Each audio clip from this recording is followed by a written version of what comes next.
하나님의 존재하심을 가장 적확하게 표현하는 단어 중에 하나가 영광이라고 생각을 합니다. 하나님은 영광 그 자체이시죠. 영광 받으시기에 합당하신 분이 여호와 하나님이십니다. 이 하나님의 영광은 빛나고 화려한 상태만을 의미하는 것은 아닙니다. 그러니까 하나님의 본질 그리고 하나님의 성품, 그것들이 드러나는 것이에요. 이것이 어떻게 드러나는지를 성경은 우리에게 잘 말해주고 있습니다. 히브리어의 영광이라는 단어는 카보드라는 단어인데 무겁다라는 의미예요. 존재의 깊이와 어미가 이 카보드라는 단어 안에 담겨져 있죠. 헬라어의 영광은 독사인데 광채, 명예 그런 의미입니다. 그러니까 이런 빛나고 명예로운 그런 영광적인 의미가 있는가 하면 무겁고 어미와 깊이가 있는, 존재의 깊이가 있는 영광의 의미도 있는 것이죠. 그래서 성경에 나타난 하나님의 영광을 좀 정리해 본다면 4가지 정도로 정리할 수 있을 겁니다. 첫째는 하나님의 임재하심과 다스림이 이 가시적, 우리가 볼 수 있는 우리의 실제적인 눈으로 볼 수 있는 것으로 나타나는 현현이죠. 하나님의 영광은 인간의 역사와 그 시간 속에서 드러남으로 해서 그것을 볼 수 있었습니다. 구약 성경은 그것을 기록된 말씀으로 우리에게 알려주고 전해주고 있습니다. 출애굽기 40장 34절에 보니까 구름이 회막에 덮이고 여호와의 영광이 성막에 충만하매, 사람들이 눈으로 볼 수 있게끔 하나님의 영광이 이제 나타난 것이죠. 그 다음에 하나님의 영광은 이렇게 특별한 어떤 그 구름이나 그리고 불, 광채 이런 것들을 통해서만 나타나는 것이 아니고 피조 세계에 하나님의 흔적이 새겨져 있습니다. 삼위일체 하나님의 흔적이 이 피조 세계 곳곳에 새겨져 있다는 것이죠. 그래서 온 우주 만물과 대자연이 그 자체로서 하나님의 살아계심, 신성과 능력, 그분의 영광을 선포하고 있는 것이에요. 피조물이. 시편 19편 1절에 보면 하늘이 하나님의 영광을 선포하고 궁창이 그의 손으로 하신 일을 나타내는도다. 예, 하늘을 볼 때 와, 하나님의 어미와 영광을 발견할 수 있는 깨어있는 심령들이 있다는 것이죠. 또 우리는 대자연 앞에서 하나님의 어미를 노래하죠. 가만히 있을 수가 없는 거예요. 그래서 찬양하게 되는 것입니다. 언젠가 그 바다도 아니고 여러분 분지 그 분화구인데 물결이 얼마나 막 찰랑거리는지 마치 바다와 같은 생각이 들어가지고 그때 찬양이 떠올라서 찬양한 적이 있습니다. 물이 바다 덮음같이 이렇게 찬양한 적이 있습니다. 이렇게 피조물, 하나님이 만드신 자연 세계 앞에서 우리는 어미, 하나님의 영광을 떠올리게 되죠. 그런데 하나님의 하나님 되심을 가장 극명하고 본질적이고 아름답게 나타내신 것이 우리 주 예수 그리스도이십니다. 성경에서 하나님의 영광이 가장 완전하고 인격적 형태로 나타난 사건이 뭐냐? 성육신, 예수님이 이 땅에 오신 것이죠. 그래서 요한복음 1장 14절이 말씀합니다. 말씀이 육신이 되어 우리 가운데 거하심에 우리가 그의 영광을 보니 아버지의 독생자의 영광이 은혜와 진리가 충만하더라. 할렐루야. 아멘. 그렇습니다. 오늘 우리가 하나님을 찬송할 수 있는 것이 바로 예수 그리스도께서 이 땅에 오셨기 때문이죠. 고린도후서 4장 6절에 보니까 어두운 데서 빛이 비쳐라 말씀하셨던 그 하나님께서 예수 그리스도의 얼굴에 있는 하나님의 영광, 예수 그리스도의 얼굴에 있는 하나님의 영광을 아는 빛을 오늘 저와 여러분 마음에 비추어 주셨던 것입니다. 그래서 우리가 예수 그리스도를 구주로 믿고 찬양하고 오늘 예배하는 줄 믿습니다. 이렇게 하나님의 영광은 인간이 알아채든 알아채지 못하든 간에 반짝반짝 빛나고 있습니다. 핑계 댈 수가 없어요. 나 몰랐는데요, 핑계 댈 수가 없습니다. 그런데 기가 막힌 노릇은 이 하나님의 영광이 오늘 저와 여러분과도 관련이 되어 있다는 사실이죠. 하나님의 영광은 단순히 우러러보는 대상에 그치지를 않고 그분의 백성들이 이 땅에서 살아가는 삶, 오늘 저와 여러분이 살아가는 삶과 연관되어서도 나타난다는 사실을 오늘 성경, 우리가 읽은 오늘 본문이 말해주고 있습니다. 그래서 우리가 가장 잘 알고 암기하고 접했던 말씀, 오늘 고린도 전서 10장 31절이죠. 그런즉 너희가 먹든지 마시든지 무엇을 하든지 다 하나님의 영광을 위해서 하라.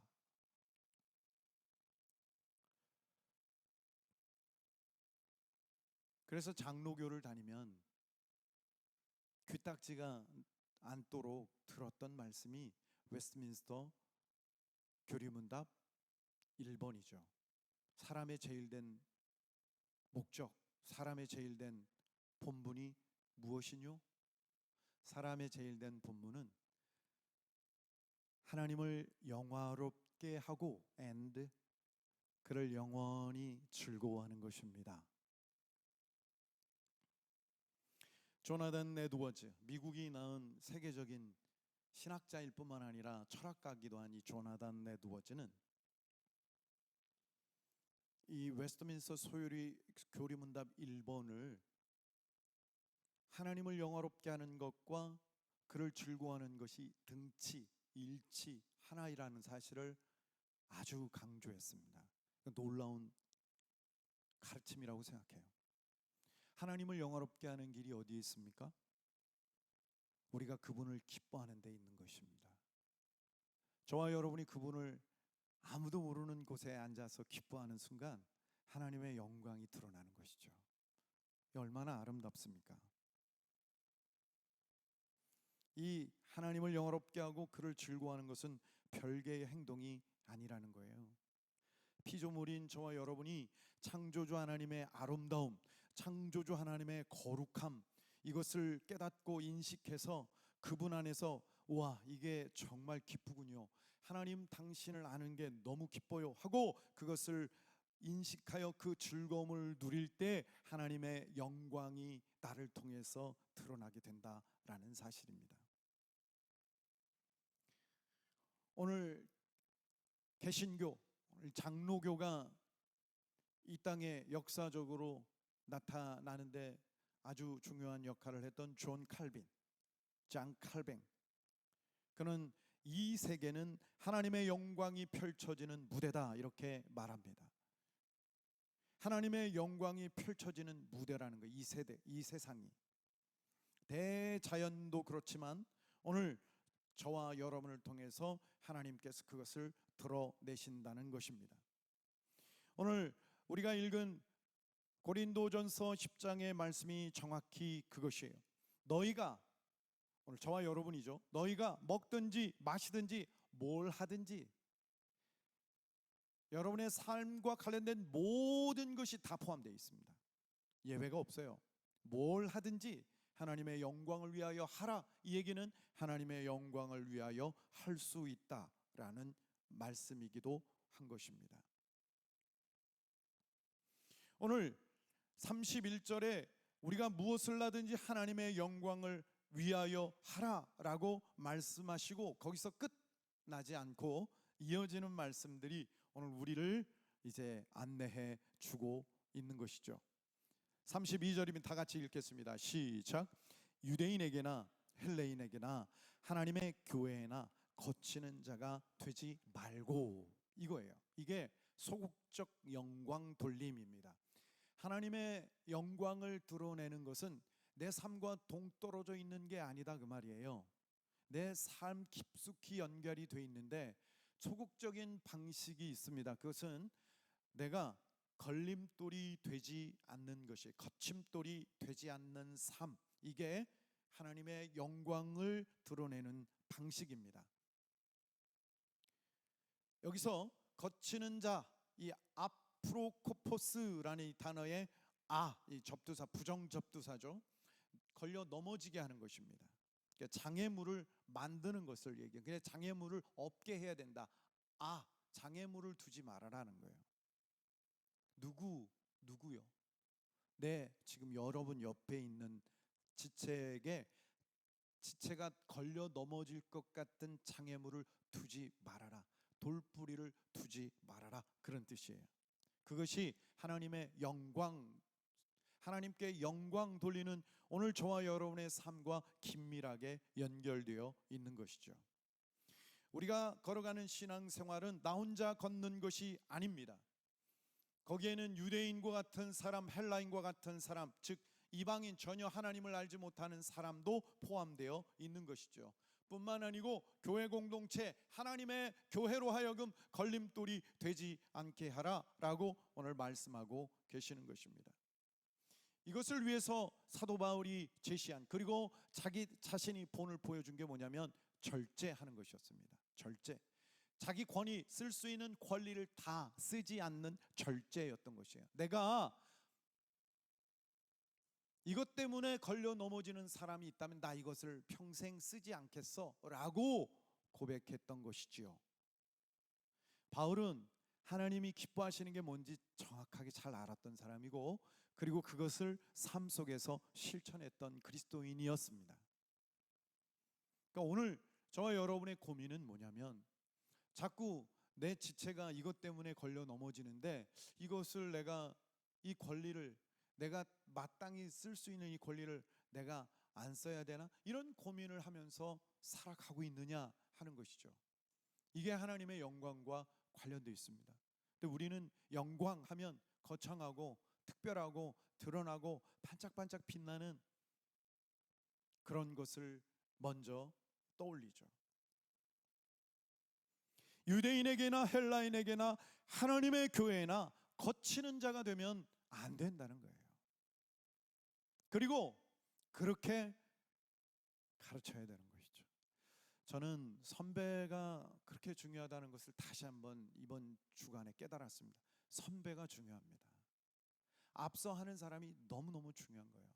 앞서 하는 사람이 전곡을 찌르면서 하나님 앞에 신앙생활을 하면 그 따르는 후배들이 그것을 본받게 되는 거예요. 그러니 먼저 된 사람들이 정신을 차리고 하나님의 말씀을 잘 깨달아야 되는 거예요. 목사님들이 가르치는 그 교훈을 왜 저런 말씀을 하셨을까를 잘 상기해가지고 그걸 적용을 해야지, 그냥 듣고 흘려보내면 안 되는 거죠. 이어서 말씀합니다. 나와 같이, 바울은 자기를 포함시키는 거예요. 나와 같이 모든 일에 모든 사람을 기쁘게 하여. 자, 이것은 거치는 자가 되지 말고와 연결이 됩니다. 먼저 사도 바울은 거치는 자가 되지 말고라고 말씀한 이후에 나처럼 모든 일에 모든 사람을 기쁘게 해라 라고 말하고 있습니다. 이 기쁘게 하다라는 아레스코라는 이 헬라 원어의 그 파생된 더 근원적인 단어를 찾아가 보니까 아이로인데, 아이로 역시 세우는 거예요. 일으키는 거예요. 그러니까 걸림돌이 되는 건 넘어뜨리는 거잖아요. 넘어지게 만드는 거거든요. 근데 기쁘게 하는 것의 사실 본질적인 의미는 결국은 세워줘라 이거예요. 그 사람을 기쁘게 한다는 것은 그 사람을 세워주는 거예요. 마음을 세워주고 할 생각이 들게 만드는 거죠. 하나님이 영광 받으시는 순간이 언제냐면, 저와 여러분이 말로, 행동으로, 또 어떤 것으로든 우리의 지체를 세워줄 때, 그에게 용기를 붙들어주고 하고 싶은 마음이 들게끔 만들어줄 때, 그때 하나님이 영광을 받으신다는 것입니다.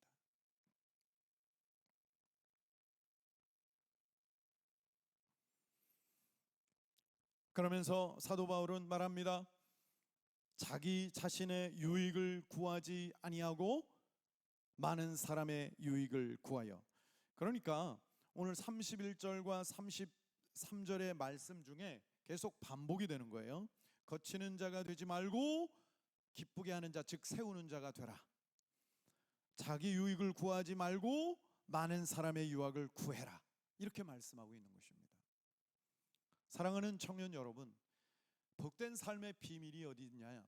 저는 오늘 이 33절에 있다고 생각합니다. 그러니까 너무 명료해요. 여러분, 복된 인생 되기 원하시죠? 이 말씀을 신비에 새기기를 주의 이름으로 축복합니다. 자, 그게 뭐냐? 많은 사람의 유익을 구하며 살아라. 할렐루야. 어떻게 하면 저 사람이 유익될까를 생각하며 사는 사람은 반드시 복된 인생이 됩니다. 그리고 이게 하나님이 영광 받으시는 사실이에요. 너무 소름 돋지 않아요, 여러분? 여러분 기쁘시지 않나요? 하나님을 영광스럽게 하는 것과 내 삶이 잘 되는 게 막 완전히 연결되어 있는 거예요. 그런데 내 삶이 잘 되는 것은 많은 사람을 유익하게 하는 데 있다, 그 말입니다. 근데 우리는 본성적으로 어떻게 해야 내가 유익을 얻지? 나한테 어떻게 더 떨어지지? 콩고물 인생이라고 그러죠. 어떻게 해야 콩고물이라도 얻어먹지? 근데 이 생각의 전환이 필요한 거죠. 아니, 예수 믿는 사람이 뭡니까? 이 생각의 전환이 수시로 이루어지는, 하나님 말씀 앞에 설 때마다 생각의 전환, 이거가 아니었지 하고 홀딱 뒤집고, 또 이게 아니었지 또 홀딱 뒤집고, 이 생각의 전환을 일으키는 사람들이 그리스도인 아니겠습니까? 할렐루야. 그렇죠. 너무나 분명합니다. 하나님이 기뻐하시는 순간, 하나님이 영광 받으시는 순간, 하나님이 오늘 우리를 보고 그래, 내가 그것 때문에 너를 보낸 거야, 그래, 내가 그것 때문에 너를 구원한 거야 라고 기뻐하시는 순간이 언제냐? 우리가 많은 사람의 유익을 구하는 순간이 그렇다라는 사실이죠.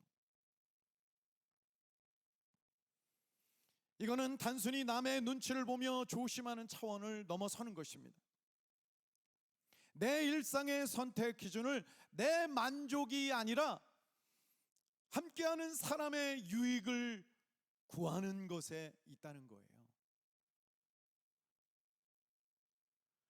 여러분, 오늘 성경은 함께하는 사람의 구원을 위해서 그래라 이렇게 말하지는 않고 있다는 사실에 안도죠.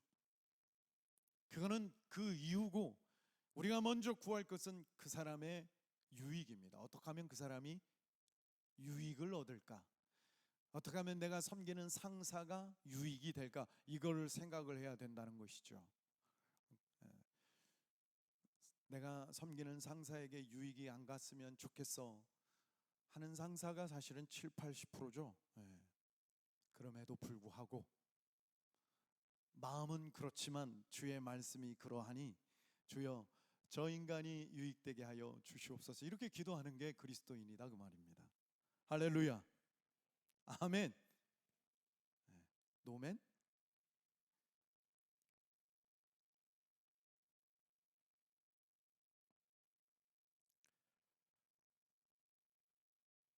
여러분, 하나님이 사용하신 사람들의 간증을 들어보면 그 동기가 바로 여기 있는 거예요. 어떻게 하면 쟤네들을 유익하게 할 수 있지? 거기에 깊이 몰입함으로 그 실패와 어려움과 고난을 견뎌서 마침내 결과물을 만들어냈을 때, 그때 이제 세상이 놀라는 거죠. 우와, 어떻게 그럴 수 있었어요? 뭐 이러는 것이죠. 사도 바울이 말하는 하나님의 영광은 거창한 구호에 있지 않아요. 여러분, 저와 여러분이 아무리 거창하게 구호를 외쳐도 피조 만물, 저 자연 세계, 자연 만물에 펼쳐져 있는 하나님의 영광을 능가할 수 없어요. 우리가 저 높은 산보다 어떻게 하나님을 더 영화롭게 할 수 있겠습니까? 뭘 만들어서 하나님을 영화롭게 하겠습니까? 생각해 보세요. 저 깊고 넓은 바다가 자체로 드러내는 하나님의 영광보다 우리가 무엇을 만들어서 하나님께 더 영광을 돌릴 수 있겠단 말입니까? 하늘을 보세요. 우리가 어떻게 하늘을 능가할 수 있겠습니까? 그런데 하늘보다도, 저 드넓은 바다보다도, 끝이 보이지 않는 저 산보다도 하나님을 영화롭게 할 수 있는 길이 있는데, 그것이 뭐냐? 내 지체에게 걸림돌을 주지 않는 데 있다는 거예요. 나와 함께하는 그들의 유익을 내가 앞서 적극적으로 추진하는 데 있다, 그 말입니다. 그게 오늘 진리, 성경, 오늘 성경이 저와 여러분에게 선포하시는 말씀입니다. 할렐루야. 오늘 31절, 32절, 33절은 23절로부터 시작되는 문단, 이 문단 안에 이제 마무리되는 내용이죠. 그래서 이 문단이 시작되는 23절을 우리가 눈여겨볼 필요가 있겠죠. 우리 같이 읽습니다. 10장 23절입니다. 시작. 모든 것이 가하나 모든 것이 유익한 것이 아니요 모든 것이 가하나 모든 것이 덕을 세우는 것은 아니니. 24절 시작. 누구든지 자기의 유익을 구하지 말고 남의 유익을 구하라. 할렐루야. 우리는 본능적으로 내 유익을 구하는데 훈련되어 있어요. 완전히. 그래서 남의 유익을 구하는 것은 특별한 애씀과 노력이 아니면 자연적으로 되는 게 아니에요. 이거는 영적으로 깨어서 간절하게 기도해야만 될동말동한 사실이에요. 그러니까 우리가 하나님을 영화롭게 하는 것이 쉬운 것은 아니라는 사실이죠. 자, 23절에서 우리가 주목할 것이 있습니다. 모든 게 가능해요. 모든 것이 다 가능하죠. 우리는 자유자이기 때문에, 하나님 안에서 구원받은 자유로운 영혼들이기 때문에 모든 게 가능하죠. 그런데 우리가 생각해야 할 것은 그게 유익할까? 이거예요. 오늘 고등부 설교 때 참 설교하면서 와닿았던 말씀이, 여러분, 의미 없음, 가치 없음, 유익 없음, 이걸 위해서 이런데 할 사람이 있겠어요? 어떤 일을 하는데 의미가 없어, 가치도 없어, 나한테 유익도 안 돼, 그 일 할래요?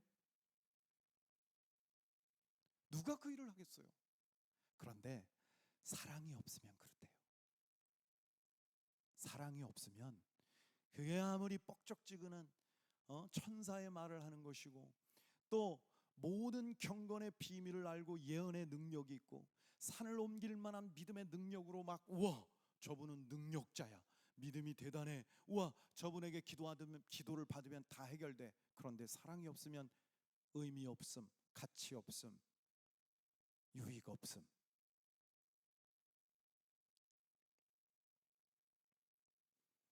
모든 것이 유익한 것이 아니다, 그 말입니다. 자, 모든 것이 가능합니다. 그런데 모든 것이 덕을 세우는 게 아니래요. 그래서 오늘 저는 이 덕을 세우다라는 이 동사를 주목하고 싶습니다. 오이 코도메오, 이 덕을 세우다, 그냥 세우다라는 의미인데, 우리 말 번역을 한 번역자들은 그 앞에 덕이라는 것을 넣었어요. 건덕. 그래서 헌법에도 나와요. 이제 대한민국 헌법이 아니라 장로교 헌법에 나와요. 건덕. 교회 공동체의 덕을 세우는 것, 이게 중요하다는 거죠. 이 단어는 원래 집, 건물, 집을 의미하는 오이코스와 그다음에 건축하다, 세우다라는 뜻의 도메오가 합쳐져서 만들어진 단어죠. 그러니까 집을 건축하다, 그런 뜻이에요. 그런데 이게 원래 집을 건축하다라는 의미의 이 단어가 바울 서신에서 이 단어를 쓰이는 동시에 어떤 식으로 바뀌느냐면, 이것이 관계를 속에서 세우다, 관계 중심의 의미로 이게 더 의미가 깊어지는 것입니다. 모든 것이 가능하지만 모든 것이 관계에 유익한 것이 아니고 관계를 세우는 것이 아니다 그 말입니다. 우리 청년부가 작년에 한참 이렇게 아주 아, 아, 유행이라 그러면 좀 뭐하고, 그게 이제 온유한 보호자. 요즘엔 그 말 잘 안 써요. 예. 인간이라는 게 참 간사하죠. 온유한 보호자. 온유한 보호자가 무엇입니까? 이거에 바로 덕을 세워주는 사람, 내 지체를 세워주는 사람이죠.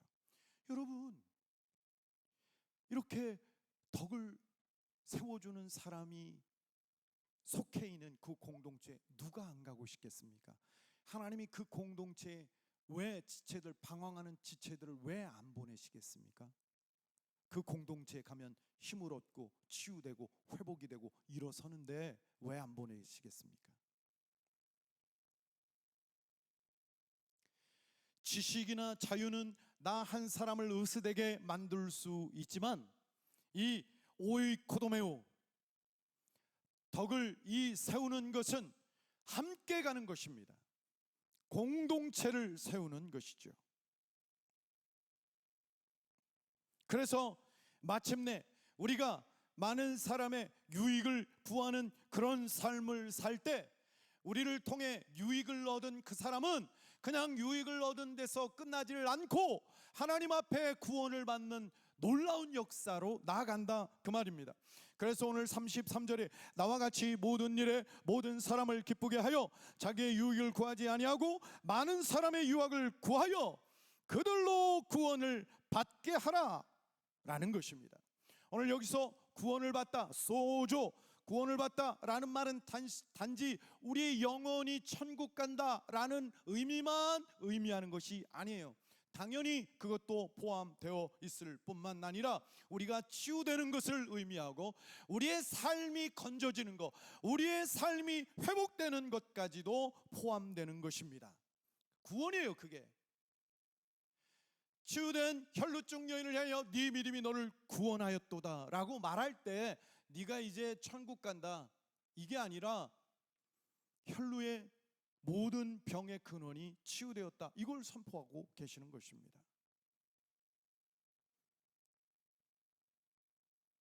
사랑하는 청년 여러분, 성도 여러분, 하나님을 영화롭게 하는 것, 하나님께 영광 돌리는 삶은 내 권리를 절제하는 데 있더라, 사도 바울이 가르쳐주는 진리인 것입니다. 연약한 지체를 배려해서 그를 든든한 영적인 건축물의 일부가 되도록 세워주는 이 오이코도메이에 달려있더라.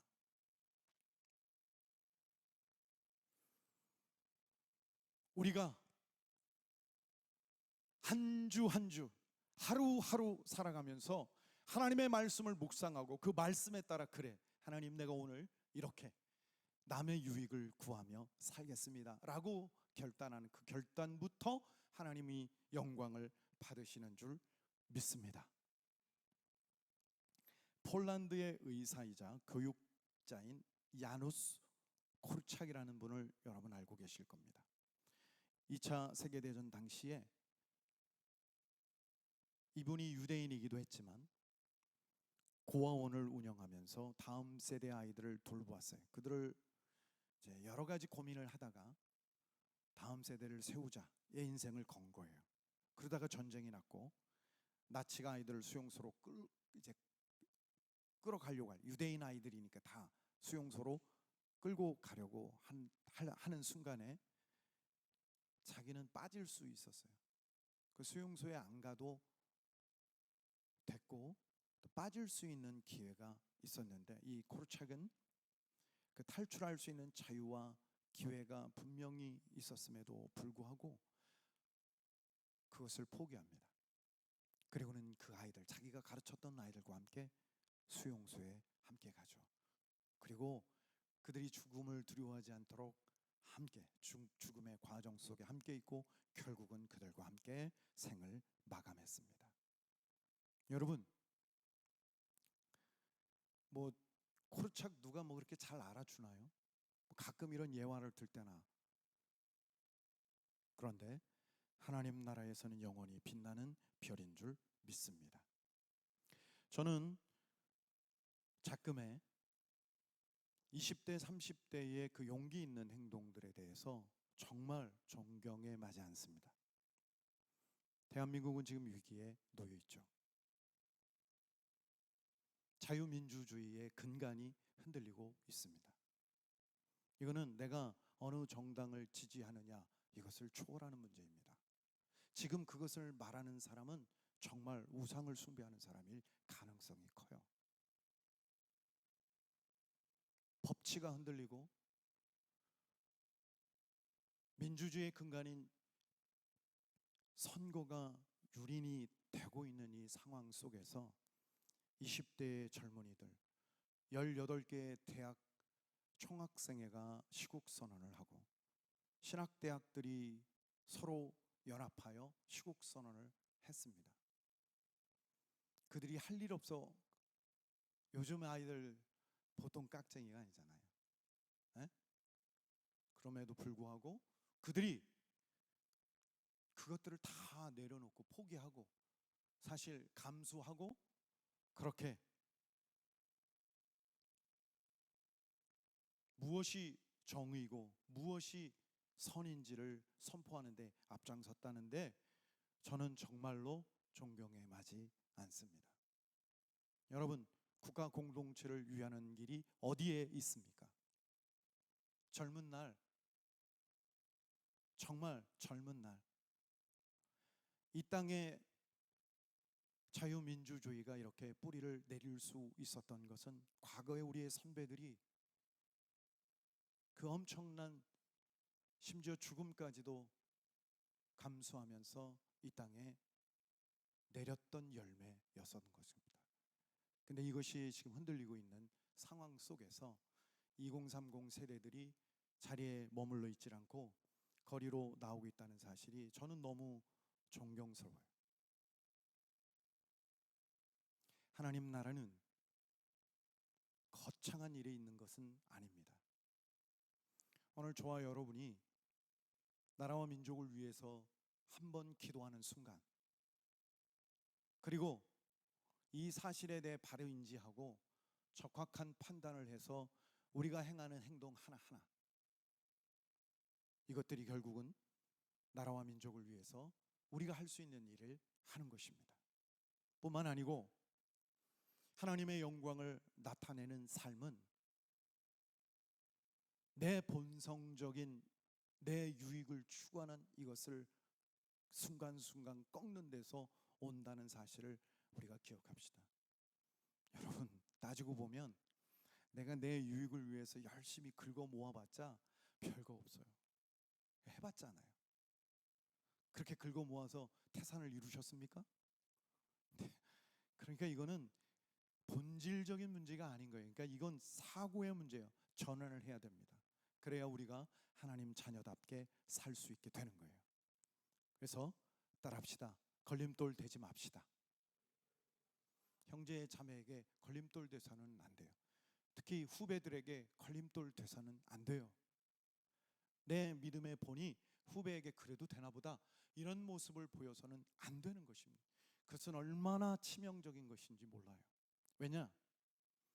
오늘 젊은 세대들이 누가 어른으로부터 배웁니까? 선배로부터 배우지. 그렇기 때문에 선배 여러분 정신 차려야 돼요. 따라합시다. 많은 사람의 유익을 구하자. 그렇습니다. 내 유익이 아니라 다른 사람, 그리고 공동체의 유익. 많은 사람이라는 게 뭐겠어요? 공동체의 유익을 구하는 저와 여러분 될 수 있기를 바랍니다. 내가 어떻게 다음 세대들을 세울 수 있을까? 이런 꿈을 꾸니까 결국은 해내더라고요. 그런 은혜가 오늘 저와 여러분이 있기를 주의 이름으로 축원합니다. 우리 시간 함께 찬양하기를 원합니다.